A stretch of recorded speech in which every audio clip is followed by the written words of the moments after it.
Alright folks, and welcome to the channel, and in this video we're looking at the K683a microphone, from Fifine. Anyway, this little thing here, so let's check this out.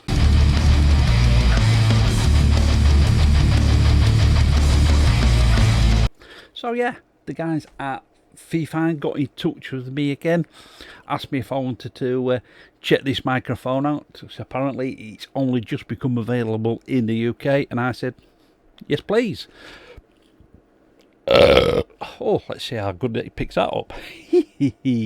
Little quick disclaimer, this boom arm doesn't come with it. It comes with a little sort of desktop tripod, but just for ease of the video so you guys can see it, and it makes it a little bit easier for me, I'm using the boom arm that came with the original Fifine mic I got.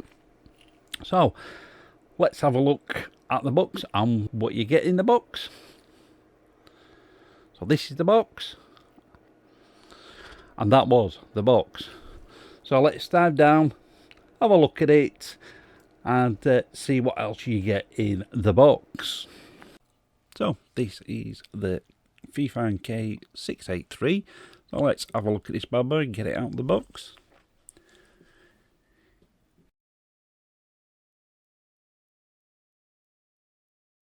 You get a little leaflet there, just advertisements, and then you get your user guide. Now this can be used in both PC and Mac. There's instructions for both in this guide.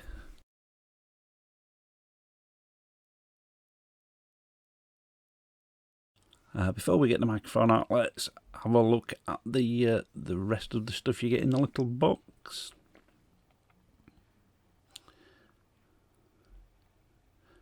You get a little desktop tripod, metal legs and metal plate at the top, and then the feet are just rubber feet, so it's not going to mark your desks.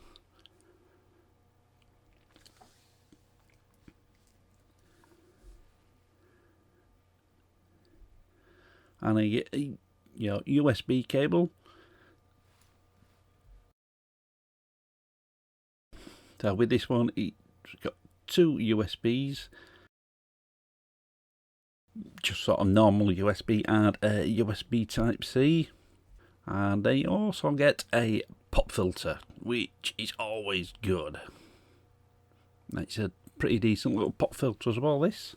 And then let's have a look at the microphone itself. So you've got a little bit of foam on top there just to protect it, and it also comes well packed in some good solid foam. There's your microphone stand. As you can see, there's your USB connection at the bottom. There's your gain knob, and it's got a mute button on there as well, and inputs for headphones, so you can monitor what you're actually recording through the microphone. So that's everything that you get in the box, and yeah, it's another little sort of USB microphone. So as you see, it's pretty similar looking to the other Fifine microphone I did a while back. The pop filter's a bit different. It's a pop filter. But yeah, the main subtle differences is, and I'll probably put some B-roll footage up here or photographs, whatever.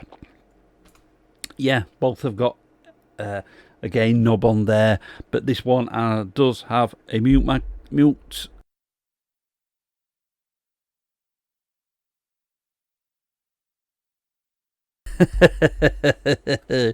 And also this one does have an input on the back for headphones. Now I have tested that out and it works, but I will warn you now, when I did test it out, obviously you can hear your own voice when you've got the headset on, and it is loud. It is loud. Now up to this point in time, everything has been just the raw audio from the microphone. I've done no post-processing. Now hopefully the microphone, I've got a fan on over the other side of the room there. Hopefully the microphone's not been picking that up. Fingers crossed. If it has, I may have just put a gate on. I'll put a note up here if there's a gate on.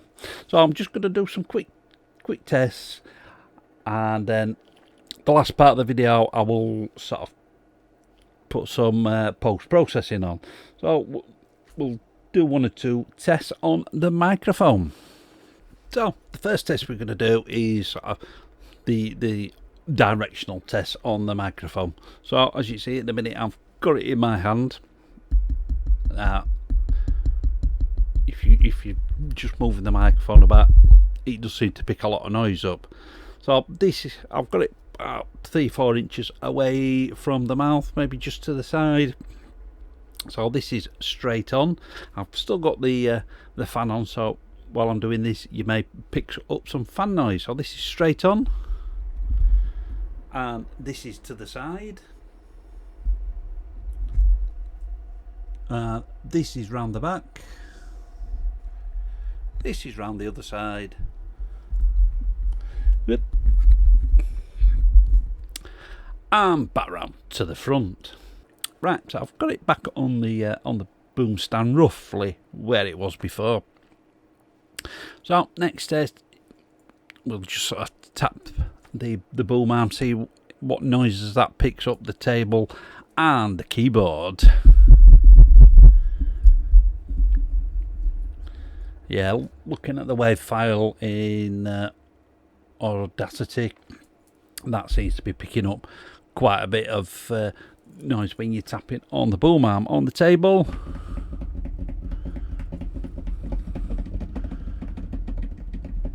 Yeah, it's picking up a little bit of noise there. So if you are going to use one of these, just be careful.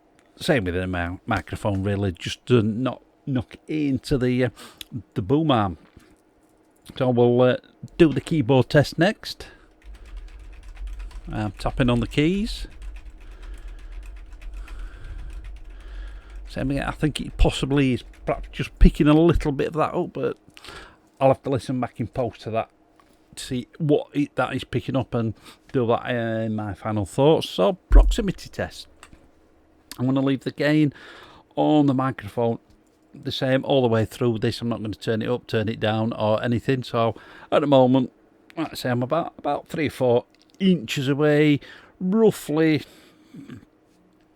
It's perhaps maybe in line, maybe just slightly lower than my mouth. So I'm going to leave that as it is. So like I say, that's 3 or 4 inches away, and this is roughly a foot away.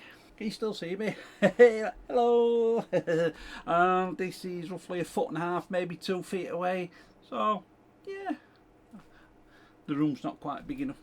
Maybe a little bit more than 2 foot away.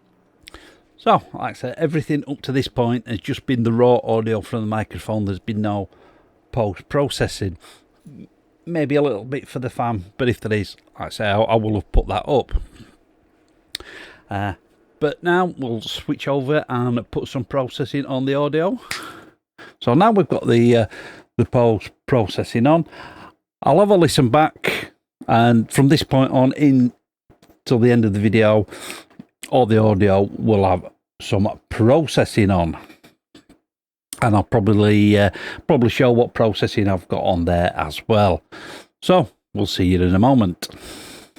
So, like I said, in that sort of last little segment there, all the audio till the end of the video is going to have some processing on there. Let's just move that up a little bit. Let's have a look what processing is going to be on the audio. So we'll just nip into Studio One.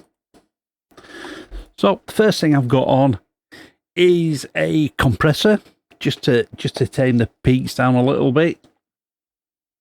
And the bulk of the work is actually being done by Ozone.